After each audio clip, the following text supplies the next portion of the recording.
আপনি রিড করেছিলেন ফরহাদের প্রার্থীতার বৈধতা নিয়ে, এই বিষয়ে একটু বলবেন কি আসলে কেন আপনি রিডটি করেছিলেন?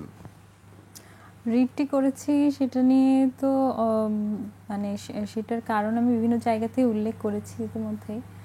আর যে প্রধান দুইটি কারণ, দুইটি বক্তব্য আমার রিটের মধ্যে ছিল, সেটি হচ্ছে যে ডাকসুর গঠনতন্ত্রের যেই মূল বক্তব্য বা মূল লক্ষ্য উদ্দেশ্য, এইমস অ্যান্ড অবজেক্টিভসের মধ্যে হচ্ছে 2-এর এতে যেটা আছে যে ডাকসুর অন্যতম লক্ষ্য এবং উদ্দেশ্য হচ্ছে মুক্তিযুদ্ধের স্পিরিটকে ধারণ করা এবং সেটিকে সমুন্নত রাখা।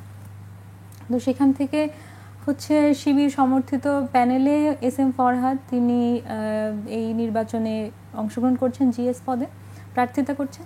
এছাড়াও তিনি শিবিরের যে কমিটি আছে বাংলাদেশ ইসলামী ছাত্র শিবির, সেটার যে ঢাকা বিশ্ববিদ্যালয়ের যে কমিটি, সেটিতেও তিনি আসলে জিএস পদে বহাল আছেন।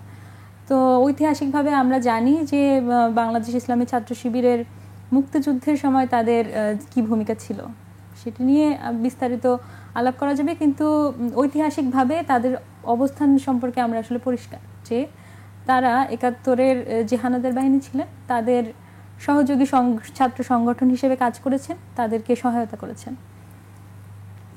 তো সেখান থেকে ডাকসুর মূল লক্ষ্য উদ্দেশ্যর সাথে এটি বিরোধী বলে আমি মনে করেছি, সেখান থেকে আমার রিটটি করা। আর যে বিষয়টি সেটি হচ্ছে ডাকসুর আচরণ বিধিমালার মধ্যে আছে যে কোনো নিষিদ্ধ সংগঠনের কোনো কর্মী বা তার পদে থাকা কোনো ব্যক্তি আসলে এই নির্বাচনে অংশগ্রহণ করতে পারবেন না। এস এম ফরহাদ তিনি তার ডিপার্টমেন্ট, সেটি হচ্ছে সমাজ কল্যাণ ও গবেষণা ইনস্টিটিউট, সেখানকার যে ছাত্রলীগের কমিটি সেটিতে তিনি আসলে যুগ্ম সাধারণ সম্পাদক পদে ছিলেন এবং তিনি মানে তার হচ্ছে এখান থেকে কোনো পদত্যাগপত্র আমরা পাইনি। এরপর মানে এরপরে মানে জুলাই পরবর্তী পরে আমরা একটা সময় দেখি মানে তিনি তো ছাত্রলীগ, তখনও তিনি আসলে ছাত্রলীগের পদেই আছেন এবং এখনও হয়তো তিনি আছেন, সেটি আমরা ধারণা করছি এবং ধারণা করেছি। এবং এরপরে দেখা গেল যে তিনি আসলে শিবিরের কমিটিতেও আছেন। তো এই জায়গা থেকে আমার রিটটি করা। কিন্তু আসলে কোন ফরহাদের বিরুদ্ধে আমরা দেখছি যে ফরহাদ আরেকজন বিবৃতি দিয়েছেন যে আসলে এই ফরহাদ না ওই ফরহাদ। আচ্ছা, আমি যার বিরুদ্ধে করেছি তিনি এই ডাকসু নির্বাচনে প্রার্থিতা করছেন, সেই ফরহাদ, এস এম ফরহাদ। হ্যাঁ, তিনি শিবির সমর্থিত প্যানেল থেকে সাধারণ সম্পাদক পদে প্রার্থী ডাকসু নির্বাচনে। তো তিনি পড়েন হচ্ছে সমাজ কল্যাণ ও গবেষণা ইনস্টিটিউট। এছাড়া আরেকজন ফরহাদের নাম আসছে সামনে, তিনি পড়েন ফার্সি ডিপার্টমেন্টে। তো তাদের দুজনের ডিপার্টমেন্ট আলাদা, তারা মানুষ আলাদা, তাদের সেশন আলাদা, কিন্তু তাদের হলটা এক। তো এই ক্ষেত্রে অনেকের কনফিউশন হচ্ছে। আমি ফার্সি ডিপার্টমেন্টের ফরহাদের বিষয়ে কিছু বলিনি, আমি আসলে ওই যে যিনি ডাকসু নির্বাচনে জিএস পদে দাঁড়িয়েছেন তার বিরুদ্ধে রিটটি করেছি। এই রিটটি করার পরে আমরা জানি, দেশের সবাই জানে যে কুরুচিপূর্ণ মন্তব্য করা হয়েছিল আপনাকে ঘিরে এবং যিনি করেছিলেন তাকে আজকে বহিষ্কার করা হয়েছে বিশ্ববিদ্যালয় থেকে। এর ব্যাপারে আপনার সঙ্গেও আমার বেশ কয়েকবার কথা হয়েছে যে একটি নিরাপত্তা নিয়ে আপনি আশঙ্কা প্রকাশ করেছেন। নিরাপত্তার আশঙ্কা তো আছেই এবং সেটি জেনেই আসলে এই মতাদর্শিক লড়াই আমি নেমেছি। হ্যাঁ, এবং আমার প্রতিপক্ষ কোনো মানুষ না, আমি কোনো মানুষের বিরুদ্ধে দাঁড়াইনি। মানে এটা খুব পরিষ্কার যে এক ধরনের মতাদর্শের বিরুদ্ধে যারা অসুন্দরের কথা বলে, ভায়োলেন্সের কথা বলে এবং কুৎসিত মানসিকতা ধারণ করে, তাদের বিরুদ্ধে আমার লড়াই।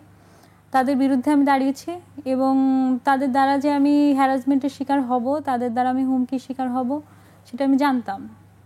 এখন আরও সবাই হয়তো জানতে পারছে, সবাই আসলে জানতে পারছে যে আমি আসলে কিসের বিরুদ্ধে, কাদের বিরুদ্ধে দাঁড়িয়েছি, এটা আরও পরিষ্কার আসলে এখন হয়ে যাচ্ছে।